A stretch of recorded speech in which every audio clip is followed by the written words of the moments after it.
Assalamualaikum warahmatullahi wabarakatuh. Sekarang kita mulai masuk ke pertemuan pertama yang akan membahas mengenai elektronika pada masa kini. Ini pertemuan pertama dari mata kuliah dasar elektronika. Isi dari pertemuan pertama ini adalah pertama membahas revolusi elektronika. Kemudian kita coba melihat apa saja kunci dari revolusi elektronika, dan terakhir kita akan melihat mengenai masalah perancangan sistem elektronika. Baik, kita masuk ke bagian pertama. Saya sebut dengan istilah revolusi elektronika, yaitu sebuah batu loncatan yang sangat jauh mengenai perubahan dunia yang diakibatkan oleh perkembangan elektronika. Ada beberapa batu loncatan dari proses perkembangan elektronika.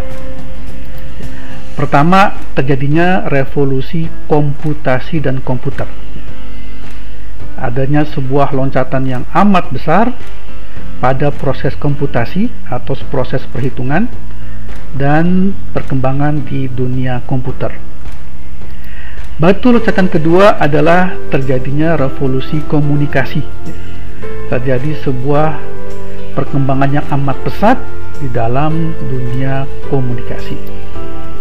Yang ketiga, ini yang dapat dirasakan oleh semua pihak, terjadinya sebuah pengembangan aplikasi dan implementasi dari elektronika di peralatan dalam kehidupan sehari-hari. Bisa kita dari gambar di sini. Dari gambar ini kita lihat ada VR, virtual reality, ada automotive industry. Lihat bagaimana proses sebuah industri otomotif yang banyak didominasi oleh implementasi robotika. Kemudian berkembangnya misalnya smart home devices, beberapa peralatan yang menunjang rumah pintar atau rumah cerdas, healthcare, dunia kesehatan, dan kemudian yang amat sering kita dengar adalah robotika atau robotics. Ini contohnya, ini adalah sebuah komputer. Bayangkan, Anda mungkin tidak terbayang, beginilah sebuah komputer di masa awal tahun 1970-an.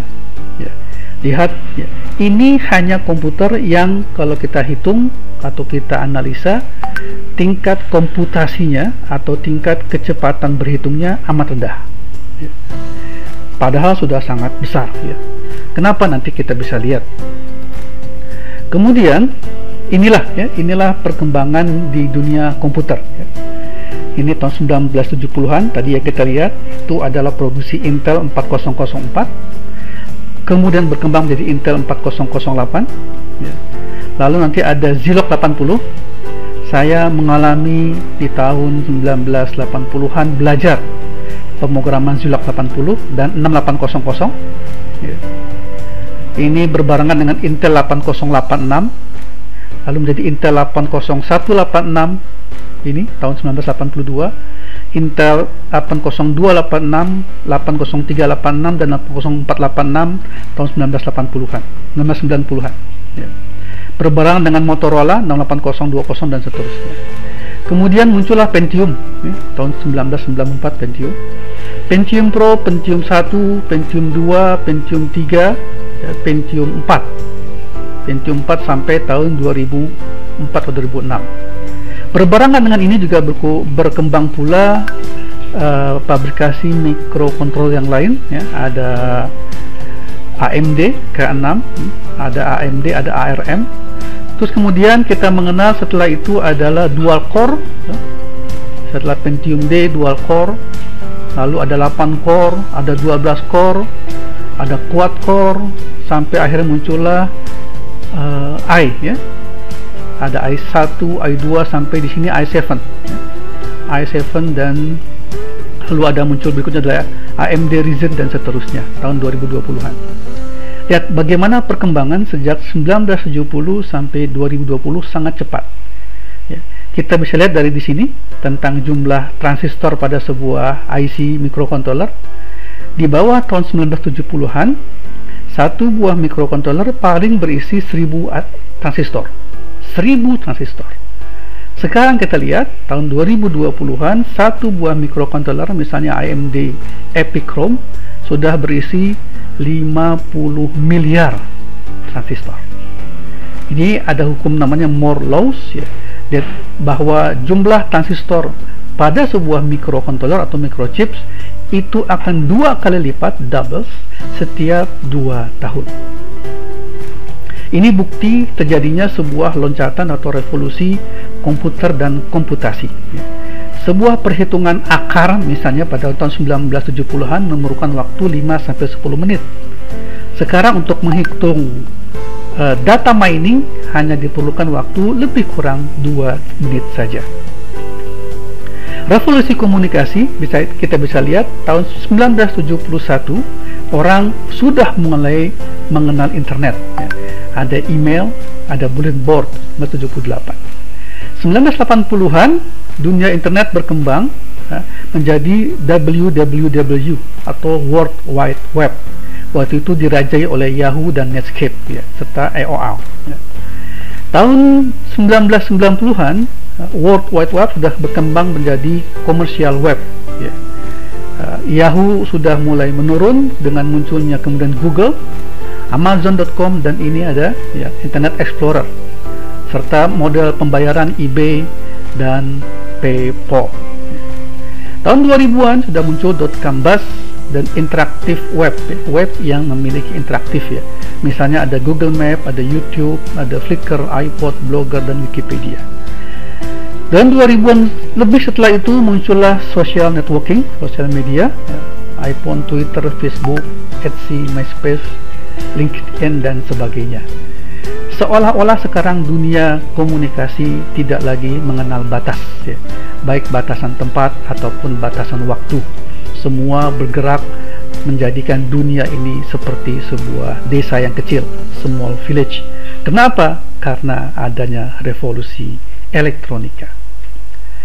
Kita lihat juga bisa disimpak di sini perkembangan dunia handphone misalnya. Tahun 80-an kita kenal dengan istilah first G, ya, hanya 2 kilobit per second. Tahun 2000-an mulai di ujung 90-an akhir atau 2000 awal muncullah second G, 2G dengan 64 kilobit per second.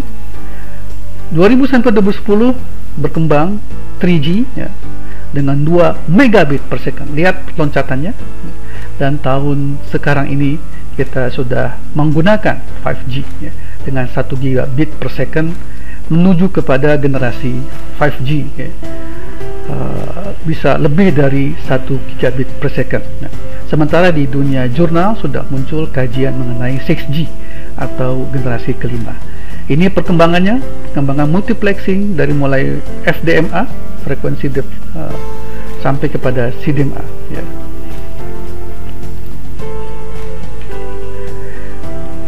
Kini komunikasi sudah ribuan kali lipat sejak ditemukannya dahulu, ya.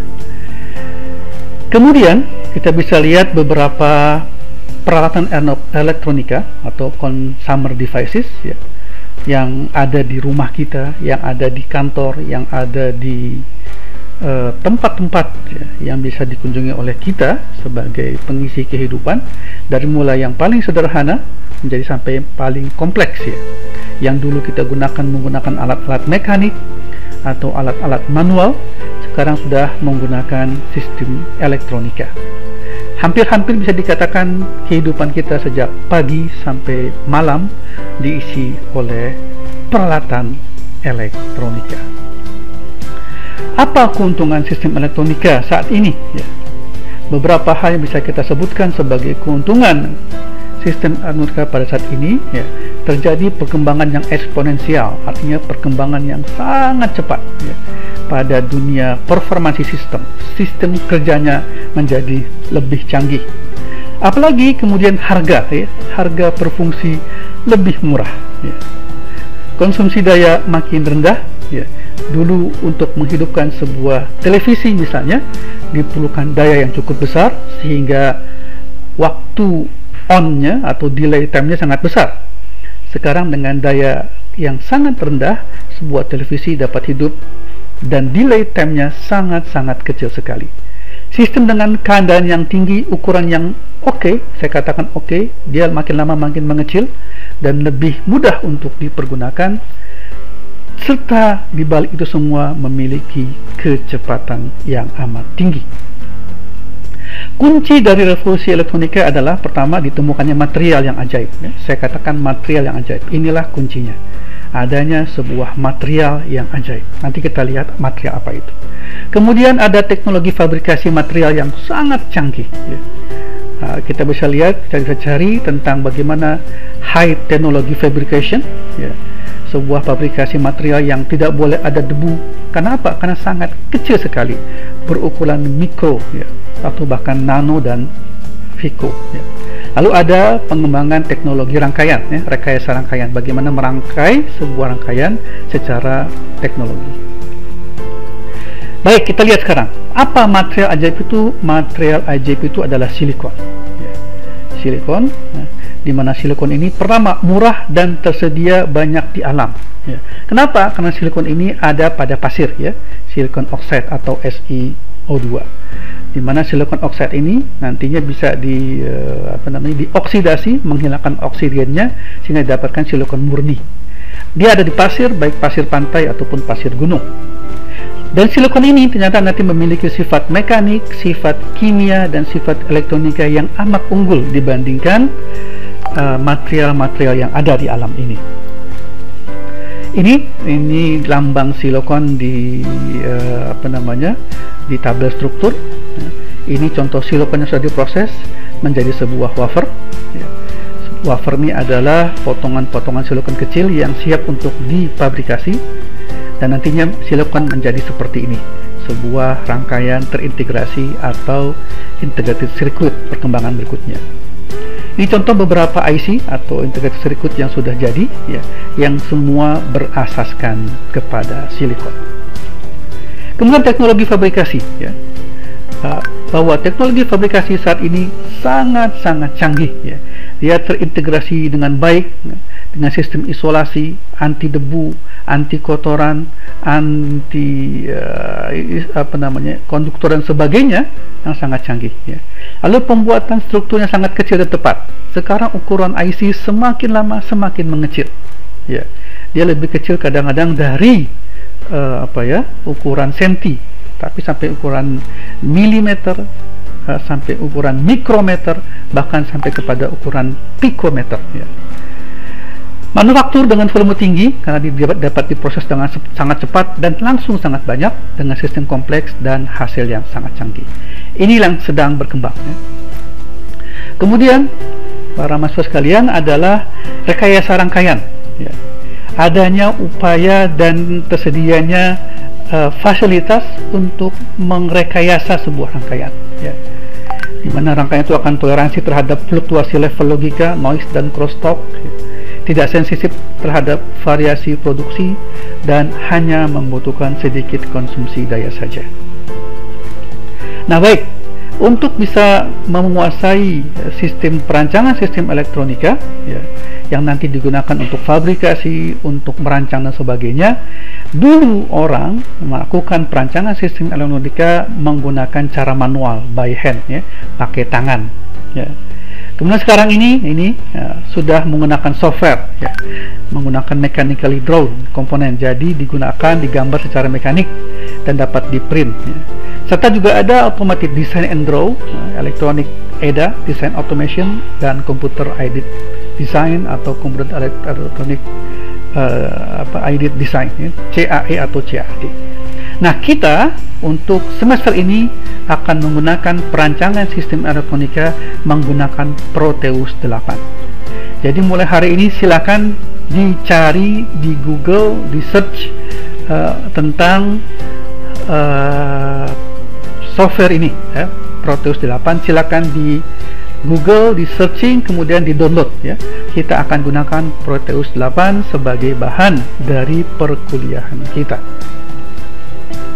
Ini cover depannya dari Proteus 8. kita akan gunakan ini, Pro Tools 8 profesional. Silakan dicari, banyak yang menyediakan downloadnya secara free.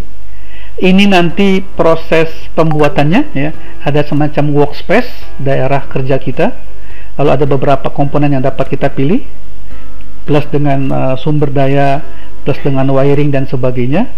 Lalu kemudian ini contoh hasil sebuah rangkaian menggunakan Pro Tools 8, ya. Ada saklar, ada dioda, ada LED atau LED, ada resistor, ada kemudian baterai sebagai sumber daya, dan ada grounding, ya, sebagai sisi negatifnya. Nanti ini kita bisa jalankan, kita bisa simulasikan, menghasilkan beberapa hal yang bisa kita analisa, ya. Misalnya kita bisa analisa keluaran tegangannya, ya, bentuk tegangannya atau bentuk arusnya, apakah dia terpotong atau tidak terpotong, sinusoida atau apa. Ini bisa kita analisa menggunakan Pro Tools. Nah, seolah-olah dengan perancangan sistem elektronika menggunakan Pro Tools ini, seolah-olah kita benar-benar sedang melakukan perancangan elektronika dengan komponen yang real, walaupun semua hanyalah sebuah simulasi. Baik, demikian materi kita untuk pertemuan pertama ini. Terima kasih atas perhatiannya. Assalamualaikum warahmatullahi wabarakatuh.